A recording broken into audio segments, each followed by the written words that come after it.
Aris, what just happened? Hailey, I'm sorry. Kalimutan na natin ginawa ko. Okay. Yes, Tita Grace. Hindi lang po kayo bumalik. Mahal niyo na rin po si Daddy. Hindi na po kayo aalis? Hindi na. Kasi anak na yung turing ko sa'yo. Ang hirap makatulog eh. Dami nangyayari. Dami kong iniisip. Dami kong nararamdaman. Marami din ako nararamdaman na hindi ko mapaliwanag. Pero alam ko masaya ako. Ate Grace is bad. That's bad. Bakit bad? Bad for Ate Venus. Forever hope yan na naman siya kay Kuya Carlos. Kami na ni Carlos. Ha? Kumuha ako ng upuan? Kayo na? Siguro ito na nga yung kailangan ko marinig just so I can have closer to. Hindi lang naman ikaw ang lalaki sa buhay. Naalala ko nga tong lalaki na to. Wala akong nag-match na record sa lalaking to dito sa atin. Naaalala niyo po ba kung saan kayo dinala ng Grace? Ang naaalala ko, mga nakamask sila eh. I can help her regain her memories back para matukoy ko sino talaga sila. Kahit na basta gumaling at maalala ka agad ni Grace, makakatulong sa kanya.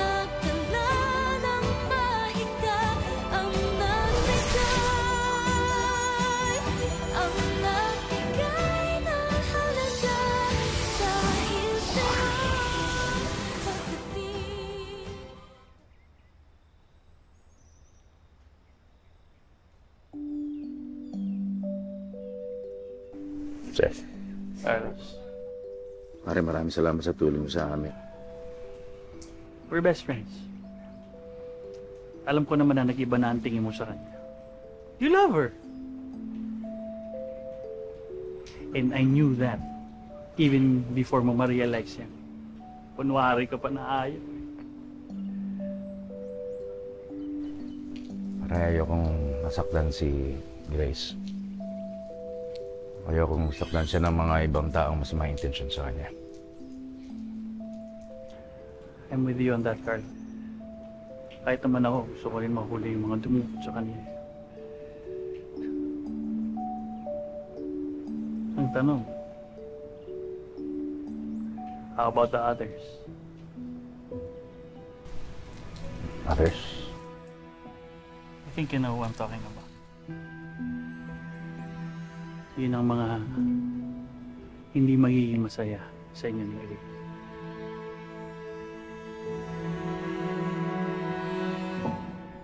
Lumayas na nga, binalik pa, ginawa pang nobya. Ay, nako! Ewan ko ba, so stupid! Manang-mana talaga yan sa ama niya. Okay, ma'am. Pwede naman po kayong kumalma muna, no? Ano ginagawa mo? Kasi po tumataas na naman po yung BP nyo. Nakakatakot po. At saka, ma'am, pag nai-inlove, talaga naman po nagiging stupid. Will you just shut up?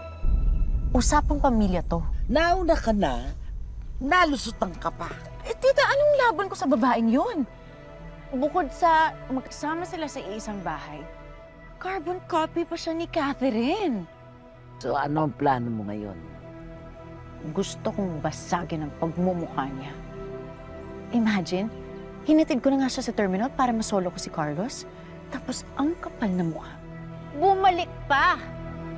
Pero hindi naman ako pwede magalit sa kanya. Kasi ako naman ang aawayin ni Carlos. So wala kang ang plano? Tita, hindi mo ba nakikita? I can't be on Carlos's bad side. Wala man akong laban sa ngayon. Pero hindi ako papayag na maging talunan dahil lang sa babaeng yun. Gagawa ako ng paraan. Hindi ko alam kung paano, pero sisiguraduhin ko na hindi sila magtatagal.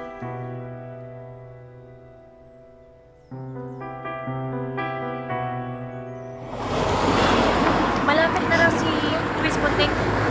May dalatin siya ng spare tire. Ayos. Hindi nagre-reply si Ate Venus sa akin. For sure, bad mood na naman yun.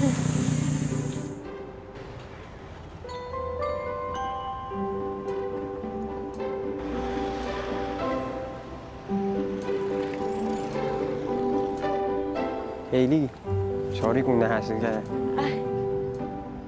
Okay lang. Ito pala feeling ng isa sa kanto. Yung pinapaypayan habang naluluto sa init. Alam mo, kung isaw ka sa kanto, papakyawin talaga kita. Di ba may gusto ko palang sabihin kanina. Ano pala yun? Ha? Tungkol ba sa friendship natin? Ay, oo. I mean, hindi. Like, ako ba dapat magtatanong sa'yo about that? Anong about that? Tungkol sa atin?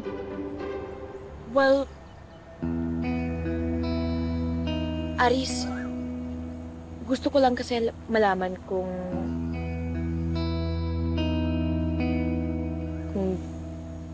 tayo na ba?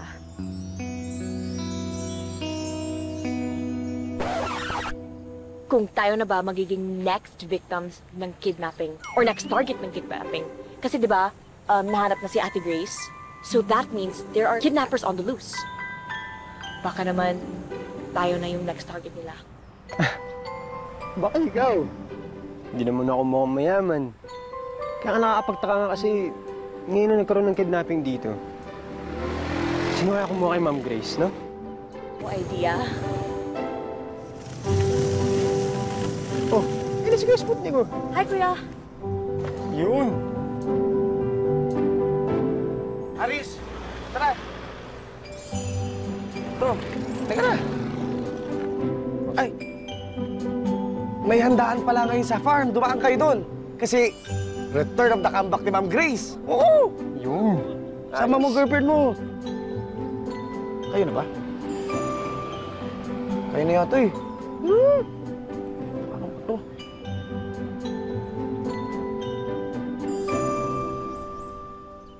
Oh, ayuda for the day!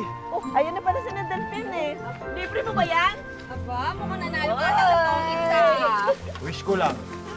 Bigay po ito ni Ma'am Grace, ang babaeng pinagpala sa lahat. Alam mo, mabuti talaga, Grace, na nasa bahay ka na tumuloy. Eh, mas gusto ko nandito para kasama kita at saka para kasama ko yung mga magsasaka. Kasi mas pakiramdam ko na ligtas ako kapag nandito ako sa inyo. Ligtas ka naman. Oh. Yan. Uy! Isko! Tingnan mo. Nakikita mo ba yung nakikita ko? Huwag mo na akong hawakan. Kaya ko naman maglakad nang di mo ko hinahawakan. Talaga, dito sa aming mundo. Hindi talaga. Huwag na nga. Maglalakad na ako. Nag-holding hands? Pasoy-soy po, ha? Isang tigil sila. Talaga, pag may relasyon. Grace! Sir Carlos, pakisagot naman po yung tanong ng bayan. Na ano? Bakit po parang nilalanggam kayo habang papalapit kayo dito? Ay, hindi kami nilalanggam. Opo, may relasyon po kami. Sana all! Sana all may jowa! Sana all taken! Sana all maganda! Ayan na. Basta wag na ho kayo magtanong. Basta kung ano yung nakikita ninyo, yun na yun.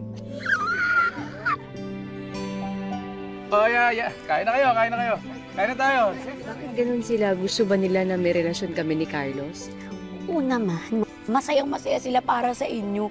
Isa lang naman yung alam mong ampalaya na chararat na girl na alam kong galit na galit at may ayaw talaga sa'yo. Huh? Ma'am, walang iba kundi si Venus. Alam mo yun, yung maarting Si Venus naging ampalaya? Ito naman, siyempre, eme-eme ko lang yun. Alam mo pa? Ampalaya kasi nga, bitter siya. So yun na yun. Siya yung bitter na sinasabi ko. Ano namang, hindi pa ito nasasanay. Galit na yun. Inis na yung deep inside.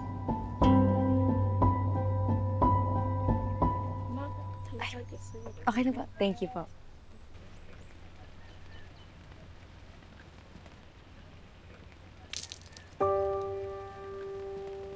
Hey, Aris, may tubig pa dyan? Wala nang tubig sa jug eh. Pero kung muna si Mang Delphine sa office, hintayin na lang natin. Sige. Hailey! Kala ko di ka papasok ngayon, late ka. Kevin, maaga ako nag-start ng work today. Besides, wala naman akong time in and time out.